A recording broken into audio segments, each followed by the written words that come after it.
अशरफ, आखिरकार उस खबर पर ईरान से पुष्टि हो गई है जिसके बारे में वो संभवतः कल तक न सोच सकते थे, क्योंकि ईरान जाना ही जाता है अपनी फायर पावर और उसी के साथ अपनी इंटेलिजेंस के लिए। कहां कमी रह गई जब उन्होंने ये कहा कि खामनेई सुरक्षित हैं, पेजेश्किन सुरक्षित हैं? क्या उन्हें यह अंदाजा नहीं था कि लगातार मॉनिटरिंग हो रही है, वो बचा नहीं पाए? नहीं, बिल्कुल।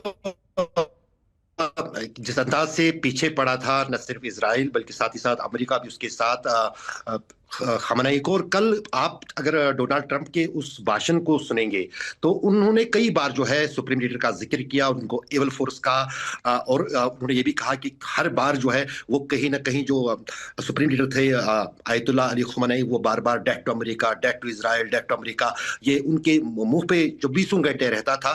तो क्यों उनसे वो नफरत करे? तो वहीं से संकेत लगा था कि अगर कोई आंख की किरकिरी बना हुआ है इजराइल के लिए या फिर अमेरिका के लिए, वो सुप्रीम लीडर ही थे। अब सुप्रीम लीडर जो है वो पिछले कई महीनों से अपने एसेसिनेशन को लेकर, अपने मारे जाने को लेकर न सिर्फ तैयार थे बल्कि वो कह रहे थे कि the death in bravery is better than the surrender. तो उन्होंने एक बार नहीं बल्कि सैकड़ों बार ये कहा कि मैं सरेंडर नहीं करूंगा अमेरिका के सामने, मैं मरना जो है कबूल करूंगा लेकिन सरेंडर नहीं करूंगा। और शायद ये चीज जो है, ये जो उनका वक्तव्य है, दुनिया में उनको बहुत बड़ा लीडर रुला खamenei के बाद बनाने जा रहा है, खासतौर से मुस्लिम वर्ल्ड में और खासतौर से ईरान में। और उस बीच जो बड़ा सपना, वो तो हो सकता है कि वहां पर जाहिर है कि जब सुप्रीम लीडर मारे गए हैं उनकी जगह पर दूसरे किसी को आना है, लेकिन क्या आयतुल्लाह जो है अली खamenei जो है, उनके मारे जाने के बाद एक बार फिर बटी हुई ईरानी सोसाइटी एकजुट हो जाएगी?